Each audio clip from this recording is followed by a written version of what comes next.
Hello fellows, this is Jane of Fake CG Guru, and today we will learn how to scatter gravel in Blender.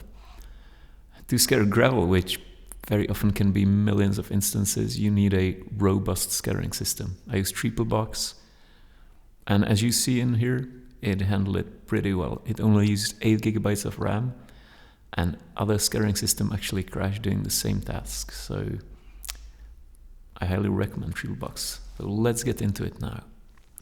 Now let's start creating a gravel path. Let's put in a piece of terrain, a 50 times 50 piece of earth.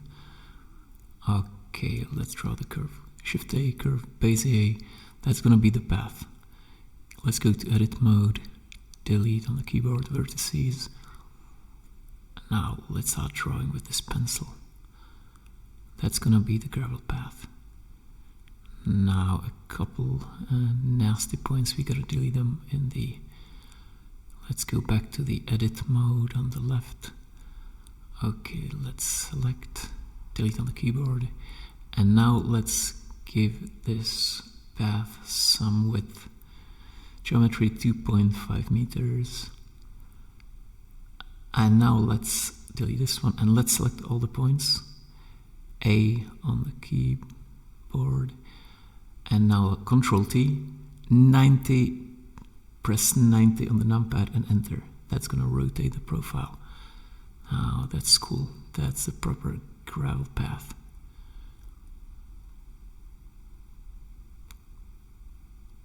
Right now, I wanna create the scatter. First, let's create the clover meadow that's around. Okay, couple clumps of clover, 2 different colors. Okay, that's enough. We have all these guys selected. Let's create a world, create a scatter plus, create new scatter. Alright, let's move the symbol of the scatter, distribute the color picker, preview as pyramid, otherwise it would crash. Okay, we pick the plane, distribute on the plane, distance 0.1 meters, density 5,000. Not enough, 10,000, that's good. That's gonna be pretty dense.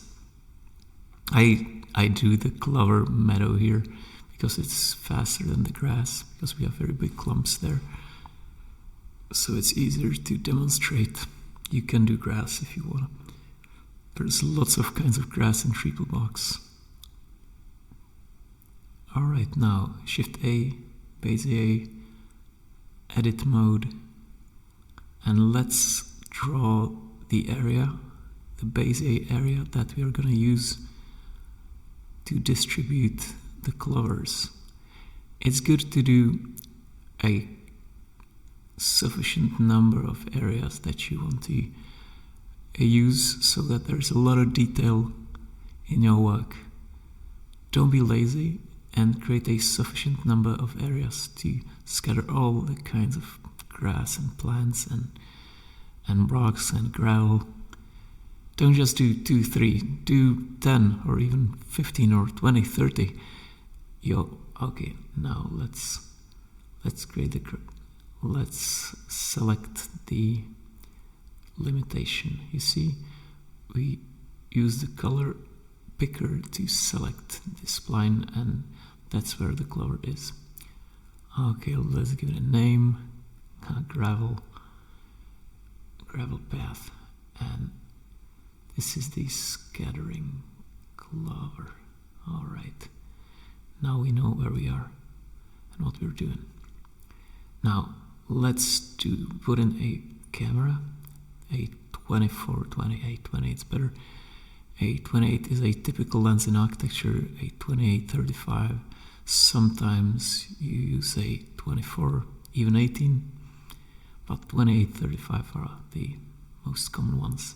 In architecture, we always do 1.7 meters, and that's called the passant, the eyesight height, the eye height of the average man. Well, if it's a woman, we would put it at 1.6.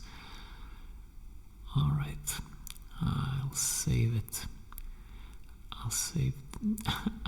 Why are you watching me saving the file? Well, I don't want to edit it. It's so much editing on such a video. So let's continue. You'll survive the few seconds. Okay, and here, small rocks, pebbles, debris in life and ground. That's where we have the pre-made biome for sharp rocks, mid-small, that's the gravel. You change the size. It can be gravel or it can be bigger, small rocks. Bigger than gravel, but still relatively smaller rocks. Okay, the biome is pulled in. Now let's select it. Let's go to the modify scatter.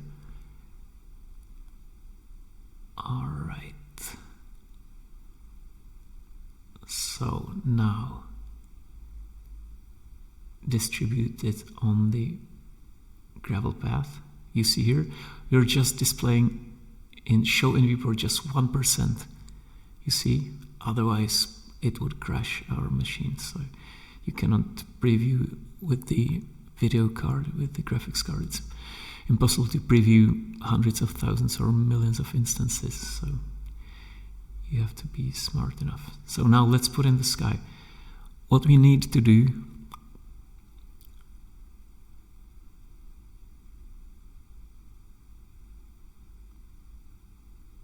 Alright, let's play with the camera first. It's gonna be the thumbnail for the video, so let's just see the clover and the path. We don't need any more. You put in more, it's actually confusing. It's not better, it's worse. Stuff has to be simplified so that anybody can understand what he's seeing.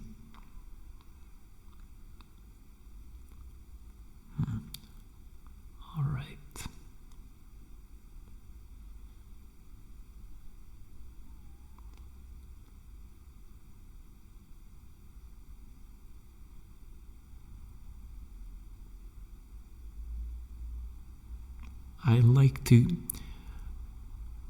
I'd like to change the angle of the light a little bit, but let's reset and let's put the sky, AGRI sky in again. It's gonna work better. So set as environment, and now let's rotate. We can preview on the triangles how the light looks. This mix factor here, that's a special feature of TreaplBox. It allows you to change the contrast of the shadows and of the light with AGRI. It's very handy. I am using Corona and V-Ray for years, and I've never had such a cool way of controlling the AGRI contrast. We use the most contemporary light profiles in Blender, and we mix the two best ones so that it's both subtle and contrasty at the same time. Alright, now it's time to put in some trees. Let's put in an apple tree. Alright, this is a good one. Ah, come on. I messed up, so again, let's make it a little more appealing. Right. Another one. Okay, another apple tree. Let's pull it in there with TreaplBox. It's so simple. I love it. What should I do now?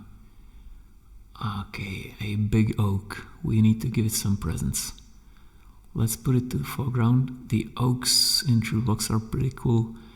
They got cool trunks, and the leaves are very nice as well. Okay, I'll cheat a little bit. I'll pull it into the ground because I want to see the leaves. They're gonna look cool in the render with nice translucency and a lot of detail in the textures. Alright, now a chestnut cannot be missing in a render. Alright, we got a couple trees there.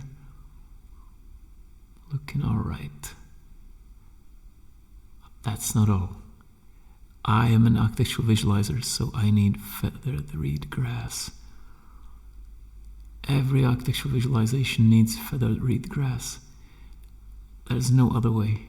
You just have to put it in. There is a couple visualizers who don't put feathered reed grass in every single render they have, but they are in the minority.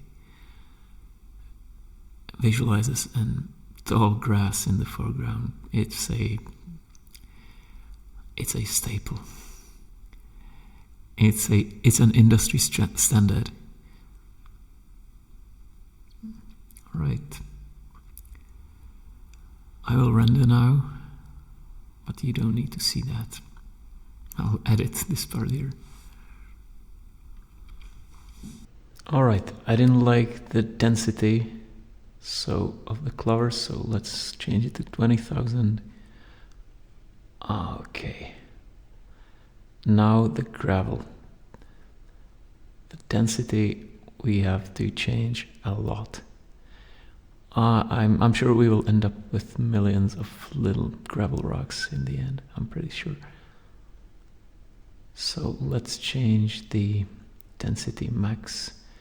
It's 50,000 right now, so okay, let's go to 200,000.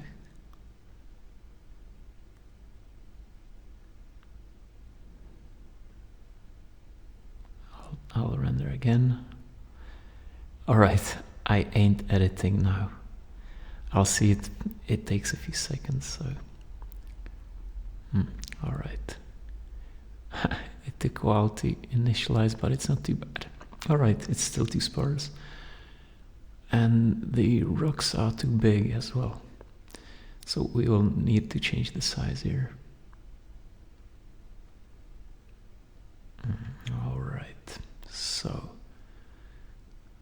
the minimum distance 0.004. It's 4 millimeters, and let's make them considerably smaller. The biggest ones are twice smaller than before. That might be good. And the density 800,000. Alright, we are approaching 1 million. Let's see. I bet it's not enough. Well, do you know that I'm not doing this live? I had to record the voiceover later on, so I know how it ended up. I have. All right, now we have a little time shift here. I created another scatter called Sharp Rocks Mid Small Edges. You can see it on the right, and it's a copy of the rest of the normal gravel we had before. And I also created this Scattering Edges Gravel Bezier. I created this to create a second layer of rocks in between the meadow and the path. Right now you can see that it's not sufficient. We need a bit more. How I'm gonna solve it? There's some parts which have holes there, and working with the scatter it might take too long, so I'll just cover up the mistakes with these big clumps of clover. In 3D, that's what you do very often. There's so many elements in 3D worlds that trying to create all these rules and make everything with systems, it doesn't work all the time. Very often you have to do fixes, so this is one of them. I will just copy. And okay. I also saw that the rocks on the edges were too big, so now let's make them smaller. I noticed that in the render. So, okay, this could be it.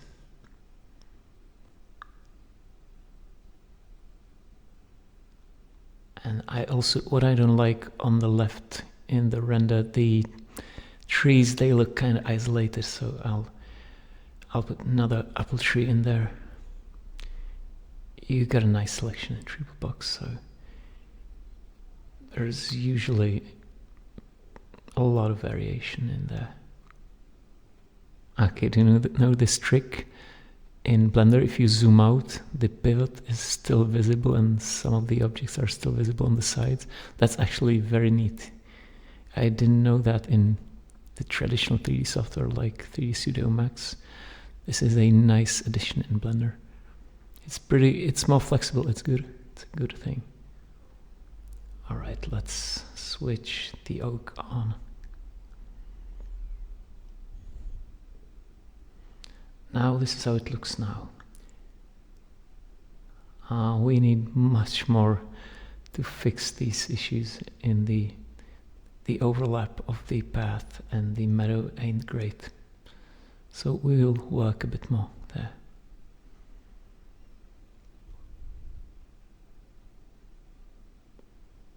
You know what I'm gonna do?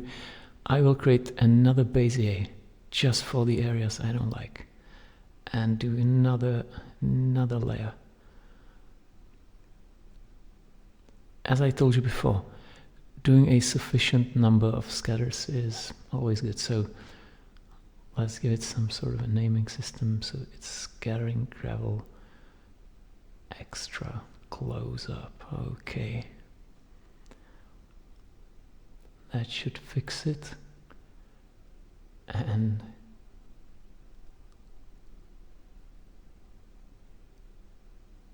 now I select the second copy of the first gravel and press Shift D and do another copy. And that's the close-up gravel that we are going to use to cover up some of the wonky areas. Maybe funky, I don't know. Well, if you don't like 3D, this ain't funky at all. If you do like 3D, it's funky as a frog. Frog, CK. I don't know what a frog is. It's not a frog. Alright, let's make these. These can be bigger. We need some variety. So at the end, as I'm a time traveler in this video, in the end we will make the main gravel even smaller, because once we put the people in, we will see that it's too big. So we'll make it small. And the density, let's make it, of the main gravel, it's 3 million already. Alright. Let's see where we are. Okay, now it's covering up the path completely. Now these holes, let's work with these clumps. Alt D, always do Alt D when you do instances. Don't do Shift D. You're just flooding the RAM if you're doing Shift D with objects instead of Alt D. Do Alt D as much as you can. Okay, I didn't manage to keep the height. I'll fix it when I press 3 or 3. I can see it from the front. Remember, 3 on the numlock is the front view. Use it all the time. You want to switch in between front view and top view. You press 3 front view on the numpad. 7 on the numpad is the top view. I use these all the time. I just click 3, 7, 3, 7, 3, 7, 7, 3, 7, 3. All right, yeah.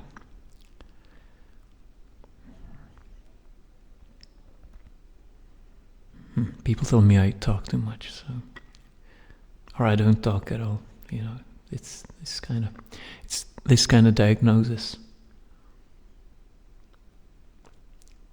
I have a good word in English for it. It's rambling. So, okay, let's put a person in. Okay, that was me. This is a friend and architect. I worked with him for quite some time. That's a summer architect. Let's call him Jack. I know his real name, but I'm not doxing the cool guy.